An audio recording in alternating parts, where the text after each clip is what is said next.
Assemblée nationale, les bureaux Vital Kamerhe aura du pain sous la planche quand on sait que c'est un quinquennat de beaucoup d'enjeux. Alors, nous allons essayer d'analyser ces thématiques avec Joseph Kajungulu, mais bien avant cela, les bureaux Mbosso qui est accusé de détournement. Est-ce qu'il y avait détournement, oui ou non? Et les personnels administratifs commis à l'Assemblée nationale ont-ils été payés régulièrement, oui ou non? Monsieur Kajungulu, bienvenue. Oh, merci Jean-David. Je suis très content de se rencontrer encore dans ces merveilleux plateaux tels que nous l'avons toujours fait pour éclairer la lanterne de l'opinion publique. Comme vous connaissez, nous en avons l'habitude. Je salue tous les capables de l'ACR, Action commune pour la République, avec une mention particulière au capable président Élisée Ntambwe. Entre-temps, je félicite la nomination de Jean-Pierre Mbemba Ngombo Igwe au ministère des Transports. Je félicite Guy Kabombo, moi j'invite à la défense, Jacquemaine Chabani, na intérieur, Constant Moutamba, na justice. Je demande tout simplement pour apaiser tout le monde, tout ce qui se passe avec les personnes vivant avec handicap, ce n'est pas l'œuvre de l'ACR, pas même de son président, capable président. Voilà, et puis c'est l'œuvre de ceux qui veulent juste à chanter les autres inutilement. Mais tout ça, votre président veut avoir ce ministère. Voilà pourquoi il est en train de tirer les ficelles. Le président, vous savez, l'ACR a plus de 25 000 cadres universitaires. Cela veut dire pour nous, on ne peut pas avoir seulement l'ambition de gérer ces ministères-là. Nous, on doit prendre les grands portefeuilles pour amener un changement. Non, ce n'est pas que nous n'arrivons pas. Vous savez, la nomination relève du pouvoir. Ce n'est pas question de peser. Vous savez qu'il y a eu le principe au sein de l'union sacrée. 10 députés valent un poste ministériel. Non, mais nous, on n'a pas eu quelque chose, ce n'est pas du fait de l'ACR, soit de notre regroupement. C'est le pouvoir discrétionnaire du chef de l'État qui nomme. Et il sait quel est le joueur qu'il faut utiliser à ce net moment et quel est l'autre qu'on peut utiliser après. Ce qui me préoccupe moi ici, c'est ce que j'avais suivi ici par rapport à la gestion Mbosso. Parce que nous devions vraiment être respectueux de nos monuments, de nos références politiques. Je vous ai dit la fois passée ici, Jean-Marie, Jean-David, excusez-moi, c'est la plus... la fois passée, je vous ai dit, Mbosso est la seule référence politique qui nous est restée dans ces pays. Référence politique. Je l'ai dit parce que depuis Tchibango Tchichikou, Mbosso était disciple de Tchibango Tchichikou et la bonne moralité. Mbosso est en politique depuis 1977. Il n'a jamais été arrêté. Il n'a jamais été interpellé. Pas même pour les détournements d'un euro du denier public. Parce qu'il n'a pas depuis 1977. Non, c'est pas ça. Vous savez, ce que vous appelez aujourd'hui stade de martyr, ça s'appelait stade Camagnola. Ça a été conçu, achevé sous la gestion de Mbosso comme ministre des Sports. Cela veut dire, imaginez quelqu'un qui est en politique depuis 1977. Il n'a jamais été entendu sur le PV des non-PJ. Mais nous connaissons dans ces pays les gens qui brillent aujourd'hui dans des différents postes. Ils étaient devant les instances. Nous sommes juste en train de demander qu'on définisse d'abord. Écoute, définissons seulement lorsqu'on parle de l'union sacrée, c'est l'unité.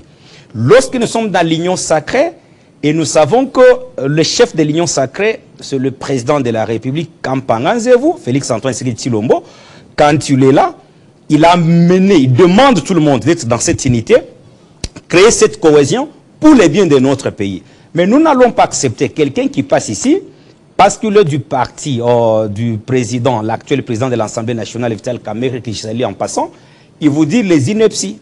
Il dit Mbosso a laissé les administratifs de l'Assemblée nationale sans les moyens de transport. Ça, c'est un mensonge qu'il faut corriger tout de suite. Et qu'est-ce que j'ai dit en corrigeant? Mbosso, arrivé à la tête de l'Assemblée nationale, il a trouvé l'Assemblée nationale avec 2 véhicules en panne d'ailleurs au garage. Il en a acheté 47. Aujourd'hui, les images, je vous ai envoyé les images, je ne sais pas pourquoi vous ne faites pas défiler ces images ici. Moi, je pensais quand je serais en train de parler, ça pouvait défiler pour défier ce petit monsieur qui est passé ici, dire le bêtise. Nous, non, pas jusque-là, Jusque-là, nous nous réservons. C'est mieux que vous disiez les messieurs. Oui, oui, les messieurs comme vous voulez. Ouais. Nous nous réservons parce que nous sommes vraiment respectueux. Jusque-là, nous jouons à la sagesse et à la retenue. Si seulement ils nous poussent de quitter notre gage et se verser dans l'attaque, nous allons mettre vraiment la dignité de tout le monde au vide du public et ça ne sera pas bien parce que nous avons besoin de l'unité dans ces pays. Aujourd'hui, les nouveaux bureaux installés par le président Kamere a bénéficié de 7 DIP neuves achetés par Christophe Mbonso. Est-ce que c'est l'argent du contribuable? C'est l'argent du contribuable congolais. Oui, pas son argent. Mais le monsieur qui est passé ici, il vous dit avec Arlette, ce n'était pas avec vous, il vous ment pour dire que Mbonso a laissé les administratifs sans le moyen de transport. Il en a trouvé ces gens-là sans moyen de transport. Il leur a laissé 12 bus. Hyundai, marque Hyundai, Quaster. Mais ça veut dire qu'il y avait des détournements. Non, là vous parlez d'un autre dossier. Moi je vous avais dit la fois passée, je suis professionnel du droit. Un dossier, nous avons dans ce pays l'IGF, nous avons la Cour des comptes, nous avons plusieurs services qui concourent, qui luttent contre la corruption. Il y a même une commission au niveau de la présidence. Comme l'État congolais, à travers l'instrument qu'on appelle justice, ça n'est déjà mêlé, je ne peux pas en citer, mais moi je sais que c'était juste une prévision budgétaire. Mais lorsque les autres arrivent, vous parlez même des hôpitaux pour les députés. Est-ce que c'est une priorité pour nous? Ce n'est pas une priorité. La priorité aujourd'hui, nous attendons les grandes réformes. Je voudrais seulement fixer l'opinion que le président Mbonso a laissé les administratifs avec les bis tout neufs. Tout celui qui veut, qui se rend, en ce moment que je parle, derrière le palais du peuple, il verra ces bis sont là. Et quand on a fait la remise et reprise, l'actuel président de l'Assemblée nationale a distribué aux membres de son bureau 7 DIP toutes neuves. L'actuel. L'actuel, acheté par Christophe Mbonso, l'administration Christophe Mbonso. Mbonso arrive, il trouve les assistants parlementaires qui vous touchaient 400 000. Avec sa bonne foi, il a ramené ses amis à 1 million quelques. C'est leur salaire, je ne peux pas donner le montant tout de suite. Vous voyez comment il a mené les choses. Et quand il arrive, il trouve que les administratifs, la façon dont ils fonctionnaient, ce n'était pas une administration propre pour une assemblée nationale. Mais quand quelqu'un passe ici, il vous dit non, il a laissé les administratifs sans bis. Mais quand on donne à votre président et tous les membres du bureau, toutes 9 mais à combien plus forte raison les administratifs? Mais c'est pas pour Mbonso ça. Et écoutez, c'est l'argent du contribuable congolais. Mais c'est ce que nous avions parlé avec toi. Voilà ce que moi je suis en train de dire, Jean-David. Mbonso arrive, il trouve une loi montée déjà au Sénat qui octroyait même aux étrangers la jouissance du sol et du sous-sol non à 9 ans renouvelable. Il bloque cette histoire parce que c'est inexplicable. Et voilà aujourd'hui, il fait la passation du pouvoir avec l'actuel président. Et qu'est-ce que nous voulons, nous qui accompagnons cette sagesse qui nous reste, c'est que sa présence au sein du bureau, c'est comme c'est un grand reculateur, que les gens sachent qu'aujourd'hui, ce bureau-là est géré par Vital Kamerhe, mais à côté de Vital Kamerhe, vous avez le prophète Chilombaye et vous avez la sagesse qui incarne Christophe Mbonso. C'est ça notre problème. Nous ne voulons pas, comme tous, nous sommes au sein de l'union sacrée. Si elle continue avec cet aspect des choses, Mbonso Moko Alobaki, Nazapé Mobali, traité. Donc, quand ils passent, ils font le bêtise, ils avancent les inepties. Nous y serons pour répondre. Alors, et je rappelais ici, Mbonso est dans la scène politique depuis 1977. Il n'a jamais été entendu par aucun OPG. Mais nous savons qu'il y a les politiciens qui ont été devant les juges, condamnés, patati patata, comme professionnels du droit. Lorsque la personne est acquittée, moi je suis dans ces bains-là. C'est ce qu'on appelle le méandre du droit. Dans ces méandres, j'accepte, la personne devient innocentée et innocente. Alors, pour moi, point de besoin de pouvoir ressasser son passé. Mais moi, je n'ai pas cité qui que ce soit ici. Oui, mais quand vous je dis tout simplement qu'aucun individu ne vienne pas vous mentir ici, qu'on a laissé les administratifs sans bis. Ça, c'est un mensonge. Voilà nous, d'abord en tant qu'ACR, Action Commune pour la République, et l'équipe qui accompagne la sagesse de Mbonso, parce que je demande à tous les jeunes de la RDC, depuis que le Congo est Congo, la seule référence politique qui est restée dans ce pays s'appelle Christophe Mbonso. Que faire? nous attendons de ces bureaux un contrôle recouré. Oui, avant que vous arriviez là, ouais. Qu'est-ce qui s'est passé dans son bureau? Oui, voilà encore une bêtise. Un hibou était dans ce bureau-là. Jean-David, les hiboux. Merci beaucoup pour ces Voilà rappels. pourquoi Vital Kamerhe a refusé de siéger dans ce bureau. Il faut fixer l'opinion une fois pour toutes. Lorsqu'il y a eu l'élection du bureau définitif, j'étais au Palais du Peuple. Et Vital Kamerhe n'a pas refusé les bureaux Mbonso pour n'importe quelle raison. Il a dit ceci, qu'il préfère son ancien bureau où il travaillait. Oui, ça c'est juste... C'est ce qu'il a préféré.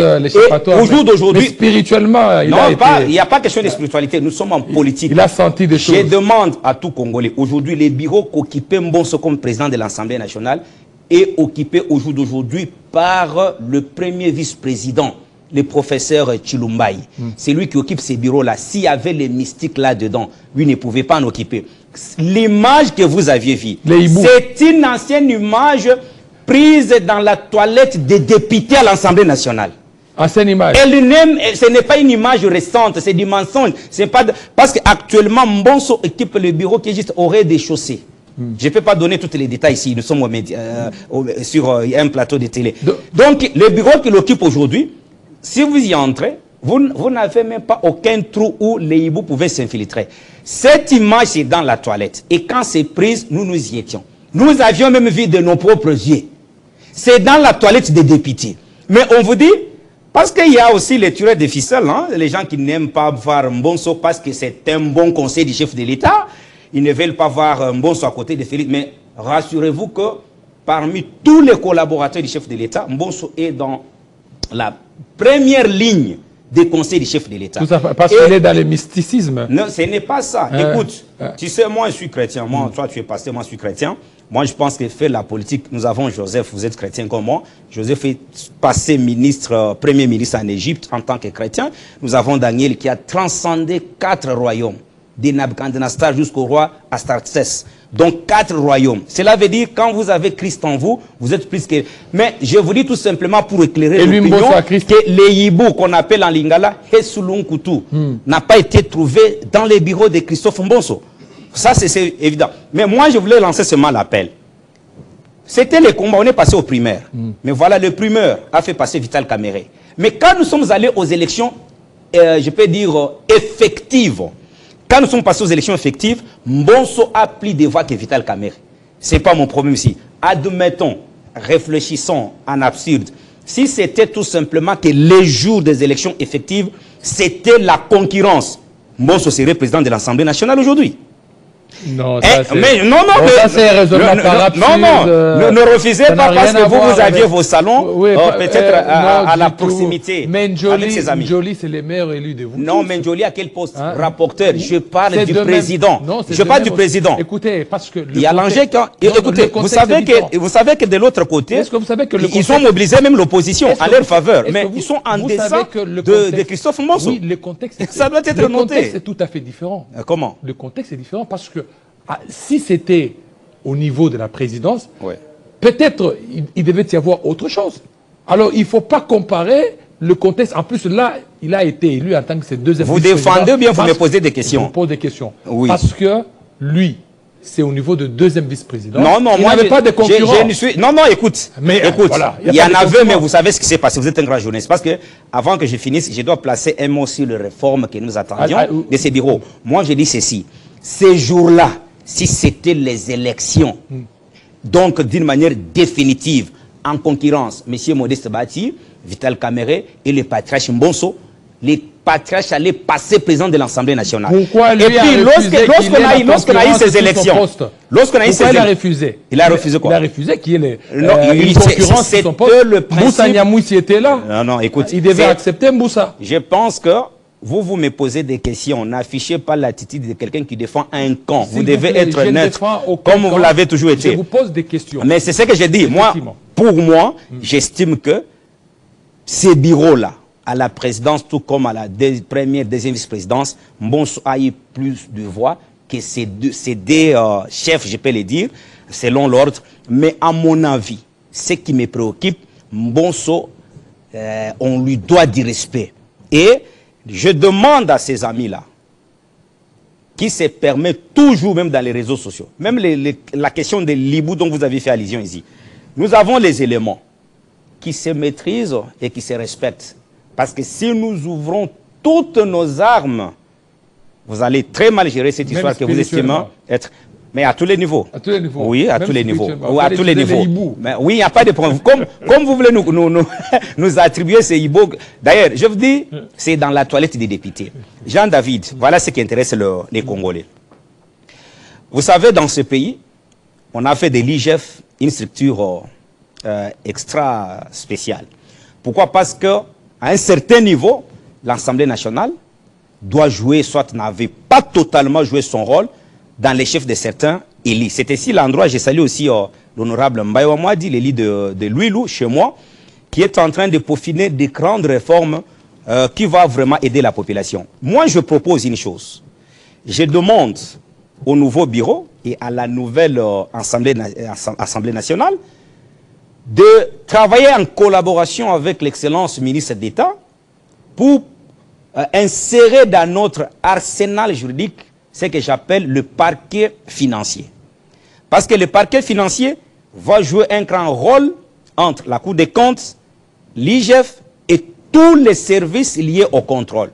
Au jour d'aujourd'hui, et quand vous avez le parquet financier, ça permet, parce qu'il y a le monsieur Landa pose la question. Des réformes de Constant Moutamba.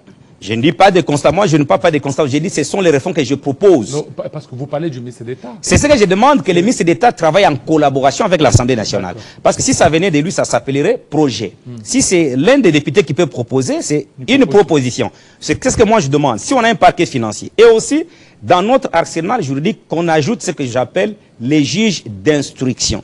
Lorsque vous avez les juges d'instruction comme en France, ça vous épargnerait dans des histoires, on amène la personne à Makala, après avoir été condamné aux première instance, aux deuxième instance, après, on vient laver totalement la personne. Parce que les juges d'instruction vont suivre les dossiers du début jusqu'à la fin. Ils se présentent à l'audience une seule fois et ça, à partir de la première audience, que le ministère public, les magistrats du parquet, continue avec les audiences. Les juges d'instruction auraient déjà tout fait. Tel avait détourné. Non, il n'a pas détourné. Il a tous les éléments. Et aussi notre réforme. Vous voyez aujourd'hui, pour qu'on puisse investir les gouvernements, j'apprends qu'il y a l'argent qui est sorti. On est en train de courtiser les députés maintenant comme les jeunes femmes. Hein, on les courtise vraiment. Acceptez quand même qu'on investit les gouvernements. J'ai vu Vital Kamerhe récemment. Moi, je pense que tout ça, c'est un passe-temps. Pourquoi? Si nous réformons, soit si nous changeons la Constitution, on peut donner au président de la République le pouvoir d'investir le gouvernement par son ordonnance. Et ça s'est fait dans d'autres pays. On investit parce qu'aujourd'hui, le président a prêté serment il y a 5 mois passés. Judith Soumino Toulouk, à l'excellence la première ministre, il y a 1 mois, 2 mois et demi, nous n'avons pas les gouvernements. Et lorsqu'on va investir les gouvernements, il faut attendre qu'ils constituent leur cabinet, tout ça, ça nous prend du temps inutilement. Et c'est l'une des raisons qui pousse aux gens de dire qu'on change cette constitution. Pour nous, les réformes proposées par nous, et puis supprimer les Sénats, supprimer les assemblées provinciales. Parce qu'aujourd'hui, Jean-David, quand vous regardez par exemple les Sénats, quel est l'apport du Sénat dans la vie quotidienne de notre peuple? C'est rien du tout. En principe, le Sénat devrait être l'écran régulateur entre les assemblées provinciales et les gouvernements provinciaux. Mais toutes les provinces ont connu l'instabilité notoire jusqu'au jour d'aujourd'hui. C'est ainsi que nous nous demandons que le ministre d'État, actuel ministre de la Justice, s'en occupe et au besoin, en tant que républicain, on entrera en contact avec toutes ces structures, cela veut dire le ministère de Justice et l'Assemblée nationale, pour proposer toutes ces réformes. Revenons à l'Assemblée nationale. Nous sommes, je me répète, je me récapitule, nous sommes au sein de l'union sacrée.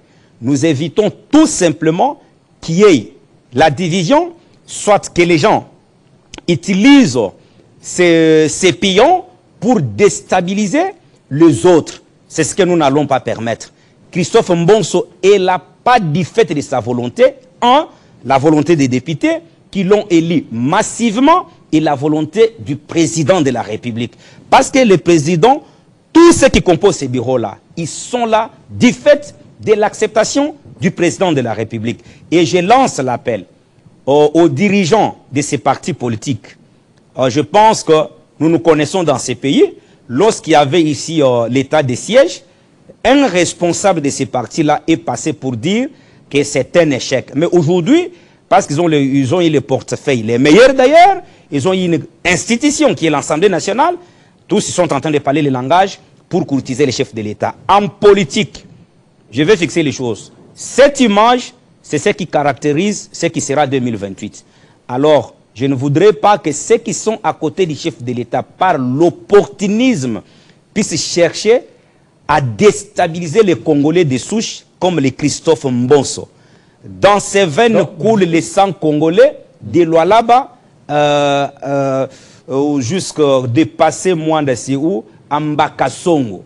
Cela veut dire les veines de Mbonso coulent les sangs congolais 100%.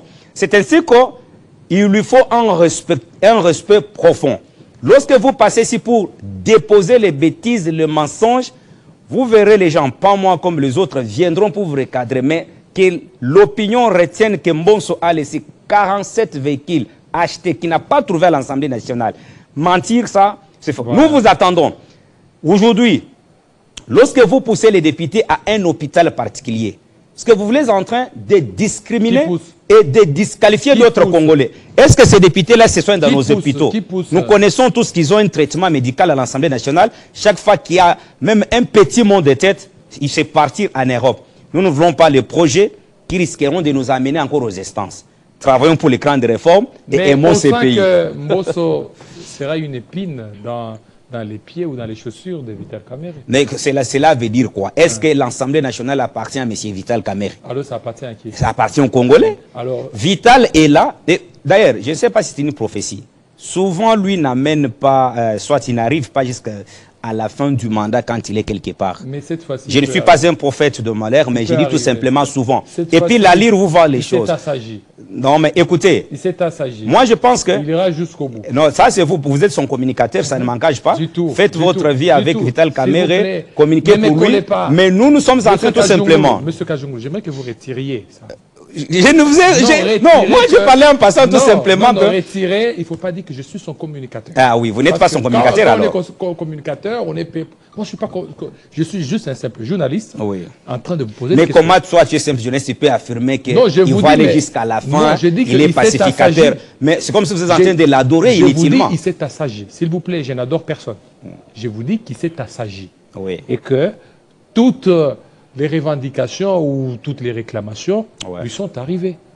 Et que lui aussi, il fait rien pour qu'il ne tombe pas dans... Vous savez, dans la vie politique, Jean-David, il faut éviter de se comporter comme quelqu'un qui corrige tout le monde. Honorable Augustin Kabouya a fait un travail de titan. Là où les professeurs, comme les Modeste Bati, Antoine Kizenga perd son âme, Papa Mwando perd son âme, ils ont mis un mois renouvelable comme informateur. Augustin Kabouya en a travaillé dans 2 semaines. Il a fini ce travail. On ajoute une deuxième mission. Écoute, parce que j'ai suivi toujours ces pions de ce dont nous parlons. Dire que les vrais informateurs. Mais monsieur, donc vous voulez prendre, même ce que Augustin Kabouya a fait, c'était un mauvais travail. Non, il ne fallait pas minimiser les gens dans ces pays. Augustin Kabouya mérite le respect parce qu'il a fait un travail que les professeurs ont pris 2 mois. Il en a fait dans 3 semaines. Donc, et il a fait le rapport. Donc dans l'Union sacrée... Et puis, voilà ce que moi... C'est comme s'il n'y a pas d'unité dans l'Union sacrée. Non, non, il y a l'unité. Écoute, Jean-David, vous n'avez jamais vu les partisans, que ce soit d'Eliezer Tambwe, soit de Christophe Mbonso, venir ici verser sur une personnalité de l'Union sacrée. Au contraire, souvent, nous venions justement pour répondre et éclairer l'opinion publique. Vous savez, cette histoire-là du bout dont vous aviez parlé ici, mais nous connaissons comment ils ont monté les affaires. Mais est-ce Lunkutu, Libou dont vous aviez parlé? Mais je fixe encore l'opinion que c'est dans la toilette des députés. Et c'est une ancienne image. En définitive, ma demande, c'est quoi? Nous avons tous besoin de l'unité dans ces pays. Travaillons, parce que nous sommes déjà presque en retard de 6 mois.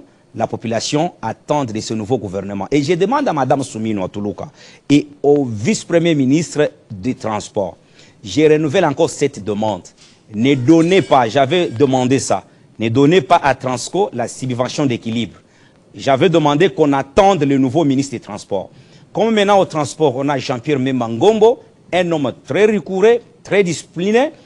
Nous savions comment il travaille. Ce qu'il a fait vraiment au ministère de la Défense, il va faire ça au ministère des Transports. Et voilà, un établissement comme Transco n'a pas ce qu'on appelle la tour mécanique. C'est une honte.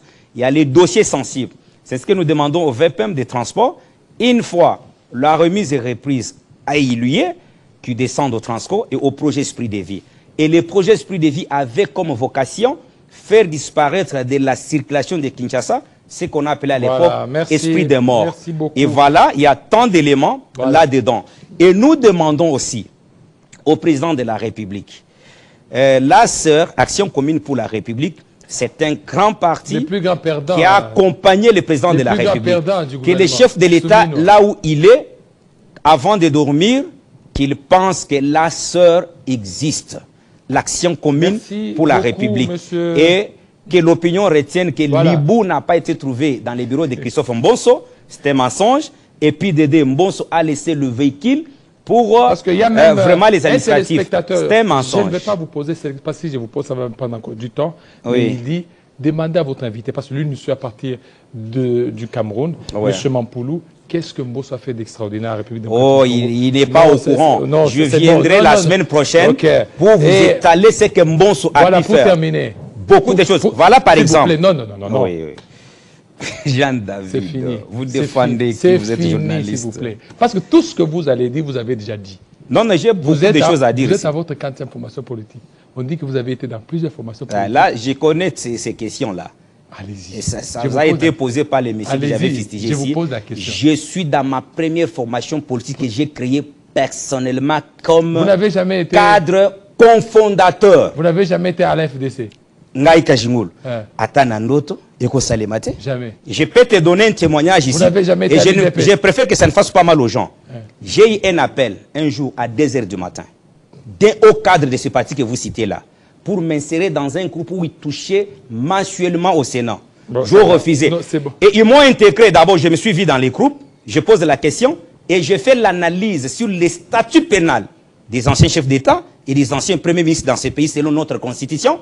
Comme il y avait conflit entre, je vais citer les noms des gens, comme il y avait les conflits entre Matata Mpogno et Modeste Bahati, j'ai reçu l'appel à 3 h du matin. Mais l'analyse de Kajingulu, c'est comme s'il est avec Augustin Matata Mpogno. Mais moi, je suis rationnel. Kajingulu est à ce heure. Merci. La sœur, nous disons, dire les choses telles qu'elles sont. Rouge, je suis en rouge, c'est ma couleur depuis l'université. Demandez à Bakandeja, Moukoko. Tous les grands professeurs, les Kabange, Numbi, tout, ils vous diront c'est la couleur de Kajingulu depuis l'Iniki. Un autre invité, les pasteurs cette fois-ci de Kajingulu, tout de suite. Il est pasteur des Congolais et de tout le monde. Tout de suite. Parce qu'il prêche l'Église universelle.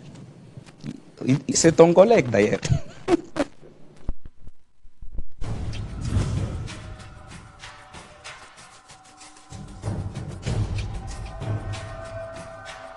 Télé 50, simplement congolais.